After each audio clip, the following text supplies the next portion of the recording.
Many of us have been taught that the way we mobilize a church is we write out our vision, we preach on serving, we recruit people for the slots in our vision, and then send them through a training. And out of this, typically what happens is only about 20% of people end up serving, and we have an astronomical amount get burned out. The people quit nursery, they quit um, greeting or whatever. And part of the reason is they lose motivation. And part of the reason they lose motivation is one, you're not paying them. This is free service.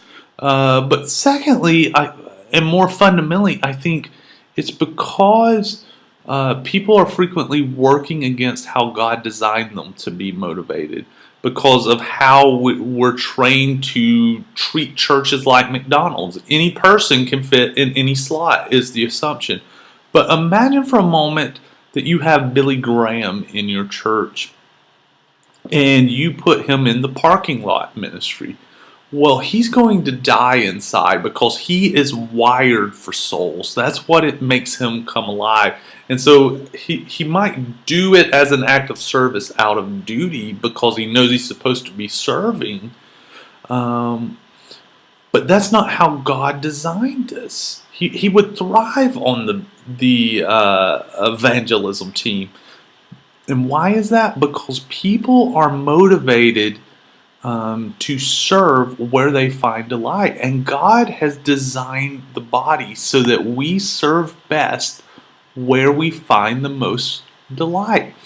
And the reason pastors frequently think this way is because so much material out there trains them to be recruiters rather than spiritual parents. A recruiter tries to find the right person to stick somewhere in their vision to make that a reality. But a parent's first and primary desire is to see their child become everything God created them to become.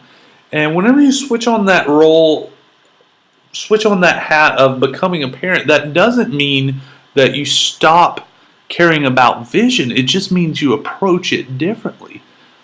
And to become a good parent, the first thing you have to do is to get to know your kids. You have to know their dreams and their passions and their motivations and their gifts and their strengths and God's calling on their life and what makes them delight inside, what motivates them. And then you can develop a plan to get them from A, where they are now, to Z, where God wants them to go. And often that is mutually beneficial for you both. And what you'll find as you do that is that what they delight in actually matches your current needs. So you get to know Mary, who is currently a greeter and hates it, and it turns out she loves babies, and you need people as a nursery worker, and you've got a synergistic connection. It's win-win. Other times, God might bring someone into your church and they have a very large dream, like I'm going to start a ministry of some type. And so you go, great, I want to help you get there. Let's start you as a greeter because you've got to learn to show up at something and learn how to develop relationships and make small talk. And then we'll move you to a small group leader. Once you're doing that, you're kind of learning to lead a ministry, and then you replicate it, which is learning to develop other leaders. And so they're developing all the skills that they need to become who God created them to become while they're serving you, but they know that you're working with them on that process. Again, it's win-win. And you may go, well, I'm too busy to get to know everyone in my church. Start with one. Surely you have the time to meet with one person. Who is that?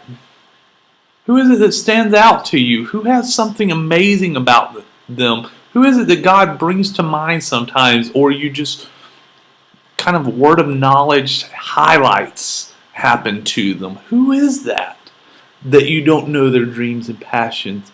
What we're going to ask you to do is to set up a contact appointment with them before you move on.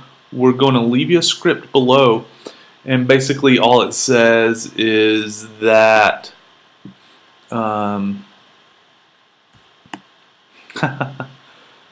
I'd like to get to know you a little better.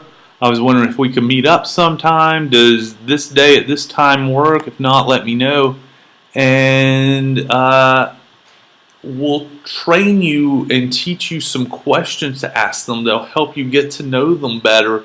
And what you'll discover is there's probably a place in your church where they would ideally love to serve. Don't click ahead till you do this. For most people, the problems they face in life isn't not knowing what to do, but not doing what they know. And we just taught you the secret to make your church explode. It's pretty simple, but if you don't do it, you're going to be in the same place in 5 years.